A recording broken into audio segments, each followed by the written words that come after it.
Bonjour Christophe. Bonjour à tous. Bonjour, on vous écoute. Oui, je réagis puisque je trouve toujours un petit peu difficile cette manière de mettre les laboratoires pharmaceutiques dans le collimateur Ah oui, comme étant. c'est évident. Oui, et notre invité le sait. Hein. Ouais. C'est toujours en fait assez agaçant en fait de se Ça retrouver m'agace montré du aussi, doigt. je vous rassure.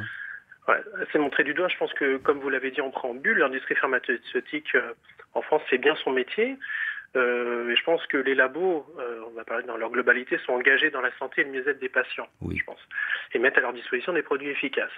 Le lobbying, tel que moi je le définis, c'est simplement le fait de faire valoir ses intérêts vis-à-vis des autorités de tutelle qui sont finalement animées par un dogme. Le dogme du déremboursement, le dogme de se dire comment est-ce qu'on peut faire pour économiser de l'argent, tout en pensant que il faudrait avoir une gestion comptable de la santé. Mais c'est pas possible puisque d'un côté, l'industrie pharmaceutique ne fabrique pas les malades. Les malades sont là. Le rôle de l'industriel, c'est de faire en sorte d'avoir un maximum de patients pris par ces thérapeutiques.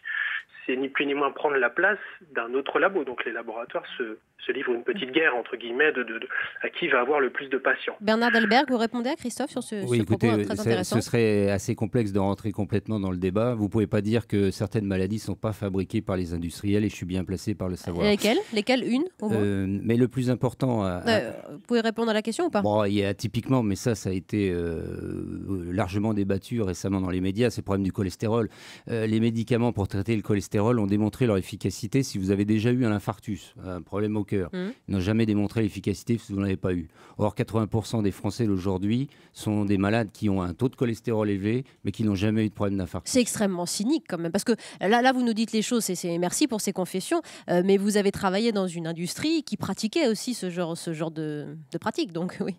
Donc vous l'avez vécu, oui, mais vous dites mais je suis pas le seul que à vous le n'avez dire, pas vendu votre âme au diable pour autant comme médecin. Non, à partir du moment où vous avez des gens honnêtes, ces situations ne se produisent pas ou rarement. Le vrai problème, c'est que l'industrie est pointée du doigt pour des scandales. C'est un peu comme les trains, vous voyez. On parle toujours des trains qui arrivent jamais à l'heure, tout le monde gueule, mais en fin de compte, on voit jamais les 80% de trains qui arrivent vraiment à l'heure.